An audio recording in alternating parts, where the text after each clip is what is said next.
Сәлем достар, бүгін сіздермен турецкий кекстің рецебімен бөлісемін. Егер де каналымда бірінші рет болып тұрған болсаңыз, каналыма тіркеліп, лайк басып, комментарий жазып, қолдап кетіңіздер. Кекс көріп тұрғандарыңыздай осындай әдемі, жұмсақ, арасы осындай ылғалды болып шығады. Бізге қажетті заттар: 200 грамм ұн, 100 грамм сүт, 200 грамм қант, 2 жұмыртқа, 100 грамм сұйық май керек болады. Ыдысымызға 2 жұмыртқаны салып, 200 грамм қант саламыз. Жақсылап араластырамыз.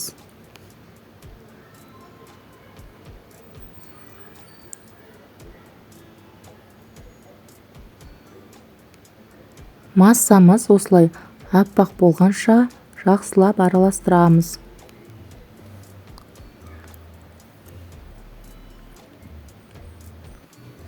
Жүз грамм сұйық май құямыз. Миксерлейміз. 100 грамм сүт құямыз. Миксерлейміз. 200 грамм ұнымызға 20 грамм какао, 1 шай қасық қопсытқыш саламыз.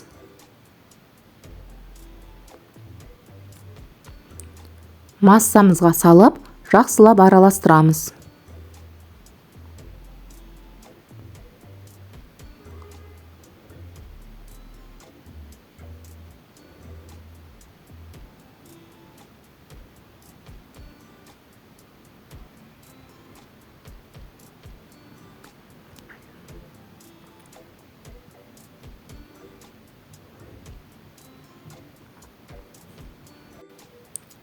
Жақсылап араластырыңыздар, арасында түйіршіктер болып қалмасын.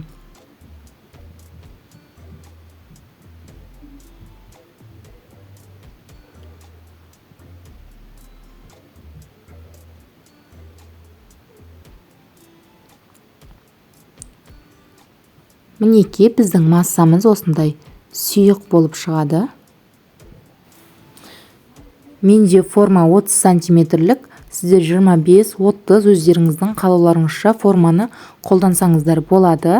Формамызды осылай сармаймен жақсылап майлап шығамыз. Дайын болған массамызды формамызға құямыз. Қызып тұрған духовкада 180 градуста 40 минут пісіріп аламыз. Кремін дайындаймыз. Бізге 500 мл сүт, 150 грамм сары май, 40 грамм қант, 50 грамм крахмал керек болады. Егер сіздерде крахмал болмаса, орнына ұн қолдансаңыздар болады.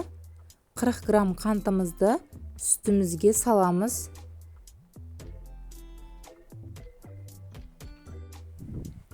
Елу грамм крахмалды саламыз.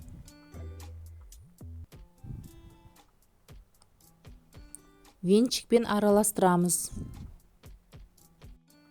Массамызды орташа отқа қойып, венчикпен араластырып отырамыз. Жақсылап араластырып отырыңыздар, әйтпесе кремнің асты жабысып қалады.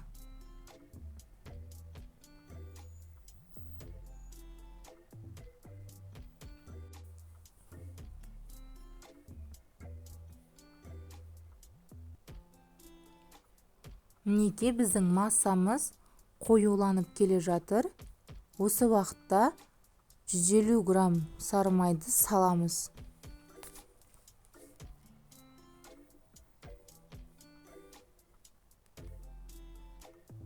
Сол орташа отта осы сары майымыз еріп кеткенше тез-тез араластырамыз. Креміміз дайын болды. Көріп тұрғандарыңыздай қою болып шықты. Креміміз тезірек суысын деп басқа ыдысқа салдым.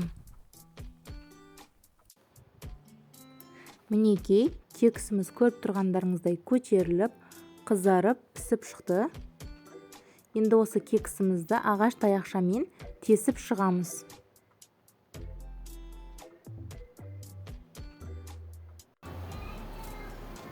Енді үстінен 200 грамм сүт құямыз. Үстінен кремімізді саламыз.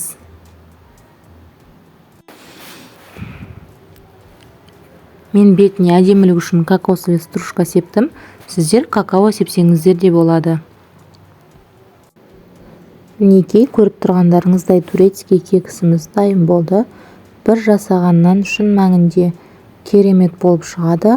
Арасы ылғалды, жұмсақ, дәмі деген енді керемет болып шығады. Құрамына да көп затты қажет етпейді. Өте қолжетімді. Сіздерге де жасап көруге кеңес беремін. Видеоны соңына дейін қарағандарыңыз үшін рахмет. Лайк басып, комментарий жазып, каналыма тіркеліп кетіңіз.